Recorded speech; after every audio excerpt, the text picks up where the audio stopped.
Hello and good morning, welcome back to my channel. আমি প্রিয়া পোদ্দার। আজকে আমার 3 নম্বর ব্লগটা শুরু করছি। সো তোমরা ধীরে ধীরে দেখতে পারবে আজকের আমি সারাদিনে কি করি না করি সব তোমাদের সাথে শেয়ার করব।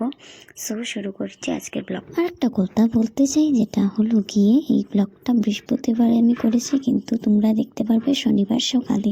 সেটাই বলতেছিলাম, আর কিছু না। তো এখানে আমার বৌদি পুজো দেওয়ার জন্য শুরু হয়ে গেছে ওনার পূজা। আজকে বৃহস্পতিবার, আজকে লক্ষ্মীকে দেবে। তার সাথে যেহেতু আজকে পূর্ণিমা, তাই আজকে লক্ষ্মী নারায়ণ দুজনকেই দেবে। তিনি সকাল সকাল স্নান করে রেডি হয়ে গেছে পুজোর জন্য।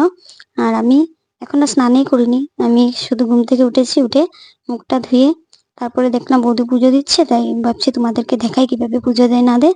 এখন আমি স্নান করে এসে পড়েছি ছাদের উপরে একটু দুজনে। আমার সাথে জিমিকে নিয়ে এসেছি। জিমি দেখো, জিমি জিমি জিমি জিমি আসো আসো। ও রোদ্রে এসেছে আমার সাথে উপরে। ঠান্ডা লাগছে ঘরের মধ্যে, তাই আমি তো স্নান করে নিয়েছি, তার জন্য অনেক ঠান্ডা লাগছে। জিমিকে আগেই এনে রাখা হয়েছে এখানে। ঘরে চলে যাই, ঘরে গিয়ে আমার ঘরের বিছানা টিছানা সারা রয়েছে, একটু আটাবো। আমার আজকে এখন এক জায়গায় যাওয়া আছে, যাবি। এই যে নিয়ে নিলাম তেল আর ক্রিম। এই নিভিয়া ক্রিমটা আমি এখন মুখে মাখবো। আর শুধু এখন না, আমি প্রত্যেকদিন এই নিভিয়া ক্রিম আমি ফেসে দিই। দেওয়ার পরে আমার ফেসটাকে ফ্রেশ ফ্রেশ মনে হয়, তার জন্য আমি ঠান্ডার দিন পড়লে নিভিয়া কুল ক্রিমটা দিই। ভালোভাবে দেওয়ার পরে রাত্রে ঘুমোবার আগে একবার দিই। আর এটা অলিভ অয়েল তেল, শীতের জন্য অনেক ভালো, তেলটাও দিয়ে দিই। আমি নিয়ে নিয়েছি দেখো এক গাদা কাপড়। কাপড়টি কোথায় রাখবো জায়গা খুঁজে পাচ্ছিলাম না। আমাদের ঘরে একটা বড় সসপ্যান ছিল, সেই সসপ্যানের ভিতরে আমাদের যেসব আর কি ঠান্ডার কাপড় আমরা রেগুলারলি ইউজ করি সেটা ঢুকিয়ে দিয়েছি। এখানে আমার বৌদি এক গাদা ফরাসের বিছি নিয়ে বসেছে, উনি একলা একলাই করছে। আমি বলছি আমি পারবো না।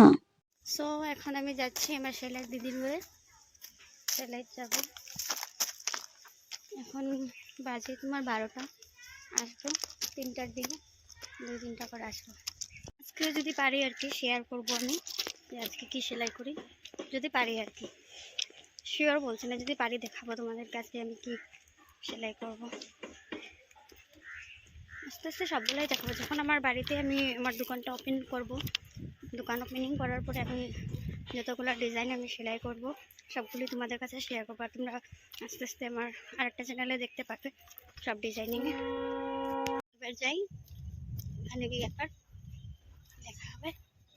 এখন এসে পড়েছি দিদির ঘরে, দেখি এই যে দিদির ঘরে এসে পড়েছি। পিছনে দিদির মা পুজো দিচ্ছে। তো এখানে আছে যে ব্লাউজটা আজকে আমি সেলাই করবো, সেই ব্লাউজটা হাত। আর এই যে দিদির ঘর, অনেক কাপড়, উনি অনেকগুলো কাপড় সেলাই করে। দেখো এই যে ওনার, এটা হলো গোডাউন রুম। ওনার যেগুলা রেডিমেড ড্রেসগুলো উনি আর কি সেল করে, সেটা ওই সেল করা রুমটা। অনেক সুন্দর সুন্দর ডিজাইন করে দিদি, খুব ভালো লাগে আমার ওনার ডিজাইনগুলো। এটা হচ্ছে আমি এখন যে ব্লাউজটা সেলাই করব, সেই ব্লাউজের হাতের ডিজাইনটা হাত দিয়ে করেছি, তারপরে মেশিন দিয়ে করব। খুব সুন্দর একটা ডিজাইন, এটা প্রথম আমি এই ডিজাইনটা করছি। সো এই যে আমি হাত দিয়ে বসে বসে সেলাই করছি, দেখো অনেক কষ্ট হয় হাত দিয়ে। আমি অ্যাকচুয়ালি মানে হাতের সেলাইটা খুব কম করেছি, তো তার জন্য আমার ভালো লাগে না হাত দিয়ে সেলাই করতে। যেটা আর কি 10 মিনিটে হয়ে যায় আমার দ্বারা, সেটা আধা ঘন্টা লাগে। হাতের সেলাইটা আমি খুব কমই পারি, মেশিন দিয়ে হলে মানে জলদি হয়ে যায়। কারণ আমি হাত দিয়ে সেলাই করতে আমার কাছে একটু মানে বহুত টাফ মনে হয়। তাও কি করব, করতে তো হবেই, সবকিছুই শিখতে হবে, করতে হবে। তার জন্য করছি, এটা হাত দিয়েই করবো, না হলে তো সুন্দর হবে না। আজকে সেলাই আমার শেষ, তার জন্য আমি এখন চলে যাচ্ছি ঘরে। তারপরে দেখি ঘরে যাওয়ার পরে কি হয় না হয়। তারপরে দেখতে পাচ্ছ আমার কানটা কি যেন হয়ে গেছে। এটার মধ্যে সোনার কানের লাগাই, তারপরে আমার কানটা কি হয়ে যায়, ব্লাড মানে ব্লাড বের হয়ে যায় কানটা। জানি না কেন এরকম হয়, আমি একদম কানের পড়তে পারি না।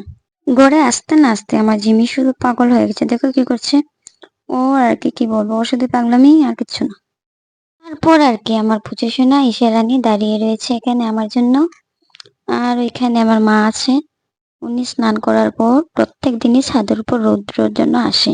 আর ওইখান থেকে আমাদের আরেক বাড়ির ঠাম্মা, উনি দেখো কি করছে, ওনাকে আমি চুপি চুপি ভিডিও করে নিয়ে। আর এখানে দেখো আমার জন্য সবাই অপেক্ষা করে বসে রয়েছে, কখন আমি আসব, কখন ওরা আমার সাথে মজা করবে, ওটার অপেক্ষায় রয়েছে। আর ওই যে দেবী নাটকের জন্য রেডি হবে, আর এখানে দেখো পুনম রানী কি সুন্দর সেলাই করছে।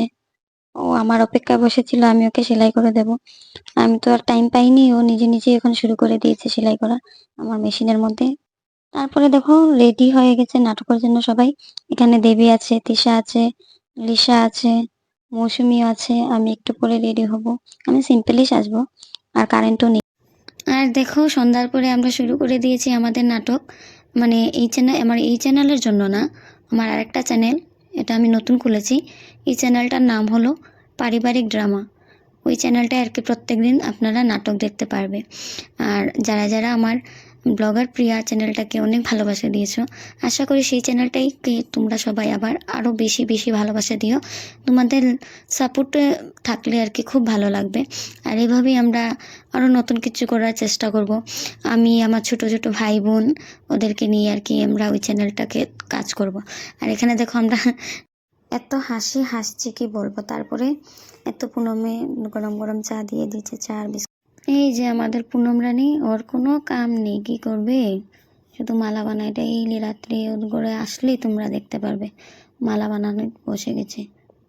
আমার পুরো হেডেক লাগে কেন জানি না, মানে একসাথে বসে এইগুলো অতগুলো কাজ আমার পুরো একদম মানে পুরো কি বলবো, আমার একদম ভালো লাগে না। তাও ভালো লাগে মাঝে মধ্যে ওকে আমি হেল্প করে আসি।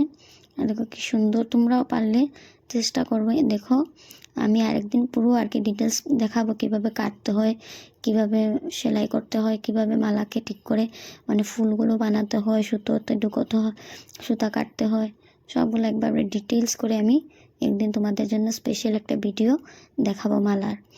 এই যে এখানে 6টা মালাও কমপ্লিট করে দিয়েছি। কি সুন্দর লাগছে না দেখতে, খুব সুন্দর লাগছে না। আমি কিন্তু স্পেশালি মালা বানানোর একটা ভিডিও তোমাদের সাথে শেয়ার করব, কিভাবে মালা কাটতে হয়, কিভাবে বানাতে হয়। এটা কিন্তু বলবো না, অন্য একদিন দেখতে পারবে আমার চ্যানেলে। সো এবার আবারও বলে দিচ্ছি, আমার নতুন চ্যানেলটার নাম হলো পারিবারিক ড্রামা। তোমরা কিন্তু আমাদের নাটকগুলো দেখতে ভুলো না। আর আমাদের পারিবারিক ড্রামা চ্যানেলটাকে অবশ্যই সাবস্ক্রাইব করে দিও। আর লাইক কমেন্ট শেয়ার করা কিন্তু একদম ভুলবে না। দেখো আমরা সবাই মিলে এত কষ্ট করছি, যদি তোমরা একটু সাপোর্ট করো তাহলে কি হবে, আমাদের ভালো লাগবে। প্লিজ যারা যারা সাবস্ক্রাইব করেছো না আমার চ্যানেলটাকে, অবশ্যই সাবস্ক্রাইব করে দিও। আর আস্তে আস্তে আমার আরেকটা চ্যানেল দেখতে পারবে, dancer Priya.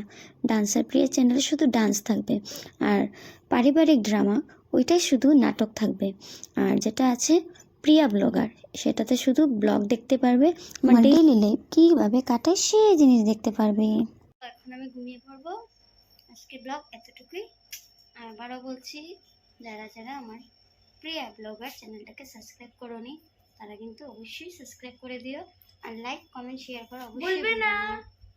Tata, good night, by.